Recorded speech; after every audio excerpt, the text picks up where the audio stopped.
ಸಲಿಂಗ ಕಾಮದ ಸುಳಿಯಲ್ಲಿ ಸೂರಜ್ ರೇವಣ್ಣ ವಿಲವಿಲ ಅಂತ ಒದ್ದಾಡ್ತಾ ಇದ್ದಾರೆ. ಇವತ್ತು ಸಿಐಡಿ ಕಸ್ಟಡಿ ಅಂತ್ಯ ಆಗ್ಲಿಕ್ಕಿದೆ. 7 ದಿನಗಳ ಕಾಲ ಸಿಐಡಿ ಕಸ್ಟಡಿಯಲ್ಲಿ ಇದ್ದಂತಹ ಸೂರಜ್ ರೇವಣ್ಣ ಈಗಾಗಲೇ ಸಂತ್ರಸ್ತರ ಹೇಳಿಕೆಯನ್ನ ದಾಖಲಿಸಿಕೊಂಡಿದ್ದಾರೆ ಅಧಿಕಾರಿಗಳು. ಸೂರಜ್ ರೇವಣ್ಣ ವೈದ್ಯಕೀಯ ಪರೀಕ್ಷೆಯೂ ಮುಕ್ತಾಯ ಆಗಿದೆ. ಮಧ್ಯಾಹ್ನದ ವೇಳೆಗೆ ಕೋರ್ಟ್ಗೆ ಸೂರಜ್ ರೇವಣ್ಣರನ್ನ ಹಾಜರುಪಡಿಸುವ ಸಾಧ್ಯತೆ ಇದೆ. ಸೂರಜ್ ರೇವಣ್ಣರನ್ನ ಕೋರ್ಟ್ಗೆ ಹಾಜರುಪಡಿಸಲಿದ್ದಾರೆ ಸಿಐಡಿ ಅಧಿಕಾರಿಗಳು. ಯುವಕರೊಬ್ಬರ ಮೇಲೆ ಲೈಂಗಿಕ ದೌರ್ಜನ್ಯ ನಡೆಸಿದಂತಹ ಆರೋಪದಡಿ ಸೂರಜ್ ಅವರನ್ನ ಹೊಳೆನರಸೀಪುರ ಗ್ರಾಮಾಂತರ ಠಾಣೆ ಪೊಲೀಸರು ಜೂನ್ 22ರಂದು ಬಂಧಿಸಿದ್ರು. ಇದೇ ವಿಚಾರಕ್ಕೆ ಸಂಬಂಧಪಟ್ಟಂತೆ ಮತ್ತಷ್ಟು ಡೀಟೇಲ್ಸ್ ಕೊಡ್ತಾ ಹೋಗ್ತಾರೆ ನನ್ನ ಕಲೀಗ್ ನಾಗರಾಜ್ ದೂರವಾಣಿ ಸಂಪರ್ಕದಲ್ಲಿದ್ದಾರೆ. ಎಸ್ಎನ್ ನಾಗರಾಜ್, ಇವತ್ತಿಗೆ ಸೂರಜ್ ರೇವಣ್ಣ ಪೊಲೀಸ್ ಕಸ್ಟಡಿ ಅಂತ್ಯ ಆಗ್ಲಿಕ್ಕಿದೆ.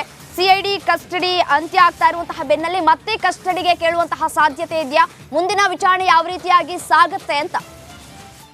ರಮ್ಯಾ, ಏನು ಅಸಹಜ ಲೈಂಗಿಕ ದೌರ್ಜನ್ಯ ಆರೋಪದಲ್ಲಿ ಡಾಕ್ಟರ್ ಸೂರಜ್ ರೇವಣ್ಣವರ 7 ದಿನಗಳ ಪೊಲೀಸ್ ಕಸ್ಟಡಿ ಇವತ್ತಿಗೆ ಅಂತ್ಯ ಆಗ್ತಾ ಇತ್ತು. 42ನೇ ಎಸಿಎಂಎಂ ನ್ಯಾಯಾಲಯಕ್ಕೆ ಸೂರಜ್ ರೇವಣ್ಣವರನ್ನ ಮಧ್ಯಾಹ್ನದ ವೇಳೆಗೆ ಹಾಜರುಪಡಿಸುವ ಸಾಧ್ಯತೆ ಇರತಕ್ಕಂಥದ್ದು. ಈ ಒಂದು ಪ್ರಕರಣದಲ್ಲಿ ಏನು ಮೊದಲ ಪ್ರಕರಣದಲ್ಲಿ ಈಗಾಗಲೇ ಆತನ ವೈದ್ಯಕೀಯ ಪರೀಕ್ಷೆ ಇರ್ಬೋದು, ಮತ್ತೆ ಹಾಸನಕ್ಕೆ ಕರ್ಕೊಂಡೋಗಿ ಒಂದು ಹಾಜರು ಮಾಡುವಂತ ಪ್ರಕ್ರಿಯೆ ಇರ್ಬೋದು, ಇವುಗಳು ಬಹುತೇಕ ಮುಕ್ತಾಯ ಆಗಿದ್ದು, ಇನ್ನು ಆರೋಪಿ ವಿಚಾರಣೆಗೆ ಸಹಕರಿಸ್ತಾ ಇಲ್ಲ ಒಂದು ಅಂಶಗಳನ್ನ ಇಟ್ಕೊಂಡು ಆ ನ್ಯಾಯಾಧೀಶರ ಮುಂದೆ ಮತ್ತೆ 4 ದಿನಗಳ ಕಸ್ಟಡಿಗೆ ಕೇಳುವ ಸಾಧ್ಯತೆ ಇದೆ ಸಿಐಡಿ ಅಧಿಕಾರಿಗಳು ಅಂತೇಳಿ ಸಿಐಡಿ ಉನ್ನತ ಮೂಲಗಳಿಂದ ಗೊತ್ತಾಗ್ತಾ ಇರ್ತಕ್ಕಂಥದ್ದು.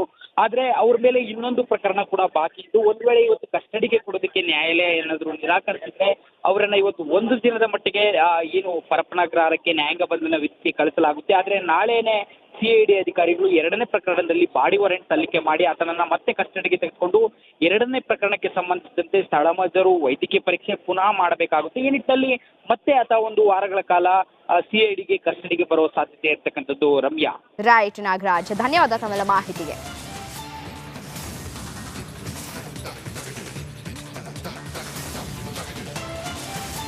ಸಲಿಂಗ ಕಾಮದ ಸುಳಿಯಲ್ಲಿ ಸೂರಜ್ ರೇವಣ್ಣ ವಿಲವಿಲ ಅಂತ ಒದ್ದಾಡ್ತಾ ಇದ್ದಾರೆ. ಇವತ್ತು ಸಿಐಡಿ ಕಸ್ಟಡಿ ಅಂತ್ಯ ಆಗ್ಲಿಕ್ಕಿದೆ.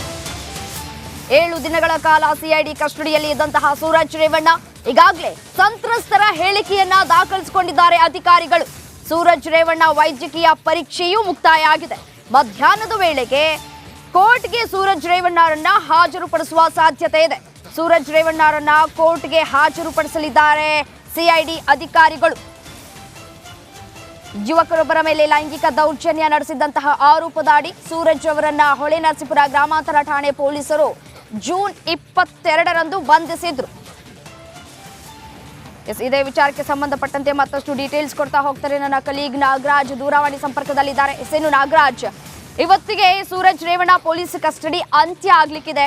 ಸಿಐಡಿ ಕಸ್ಟಡಿ ಅಂತ್ಯ ಆಗ್ತಾ ಇರುವಂತಹ ಬೆನ್ನಲ್ಲೇ ಮತ್ತೆ ಕಸ್ಟಡಿಗೆ ಕೇಳುವಂತಹ ಸಾಧ್ಯತೆ ಇದೆಯಾ? ಮುಂದಿನ ವಿಚಾರಣೆ ಯಾವ ರೀತಿಯಾಗಿ ಸಾಗುತ್ತೆ ಅಂತ?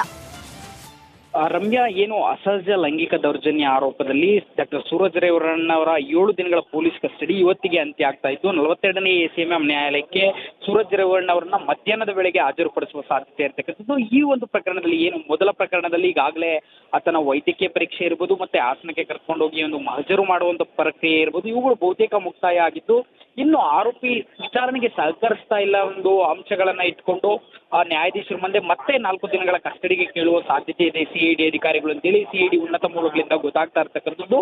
ಆದ್ರೆ ಅವ್ರ ಮೇಲೆ ಇನ್ನೊಂದು ಪ್ರಕರಣ ಕೂಡ ಬಾಕಿ ಇದ್ದು, ಒಂದ್ ವೇಳೆ ಇವತ್ತು ಕಸ್ಟಡಿಗೆ ಕೊಡೋದಕ್ಕೆ ನ್ಯಾಯಾಲಯ ಏನಾದ್ರು ನಿರಾಕರಿಸಿದ್ರೆ ಅವರನ್ನ ಇವತ್ತು 1 ದಿನದ ಮಟ್ಟಿಗೆ ಏನು ಪರಪ್ಪನಗ್ರಹಾರಕ್ಕೆ ನ್ಯಾಯಾಂಗ ಬಂಧನ ವಿಧಿಸಿ ಕಳಿಸಲಾಗುತ್ತೆ. ಆದ್ರೆ ನಾಳೆನೆ ಸಿಐಡಿ ಅಧಿಕಾರಿಗಳು 2ನೇ ಪ್ರಕರಣದಲ್ಲಿ ಬಾಡಿ ವಾರೆಂಟ್ ಸಲ್ಲಿಕೆ ಮಾಡಿ ಆತನನ್ನ ಮತ್ತೆ ಕಸ್ಟಡಿಗೆ ತೆಗೆದುಕೊಂಡು 2ನೇ ಪ್ರಕರಣಕ್ಕೆ ಸಂಬಂಧಿಸಿದಂತೆ ಸ್ಥಳ ಮಹಜರು ವೈದ್ಯಕೀಯ ಪರೀಕ್ಷೆ ಪುನಃ ಮಾಡಬೇಕಾಗುತ್ತೆ. ಈ ನಿಟ್ಟಿನಲ್ಲಿ ಮತ್ತೆ ಆತ 1 ವಾರಗಳ ಕಾಲ ಸಿಐಡಿಗೆ ಕಸ್ಟಡಿಗೆ ಬರುವ ಸಾಧ್ಯತೆ ಇರ್ತಕ್ಕಂಥದ್ದು. ರಮ್ಯಾ, ರೈಟ್ ನಾಗರಾಜ್, ಧನ್ಯವಾದ ತಮ್ಮೆಲ್ಲ ಮಾಹಿತಿಗೆ.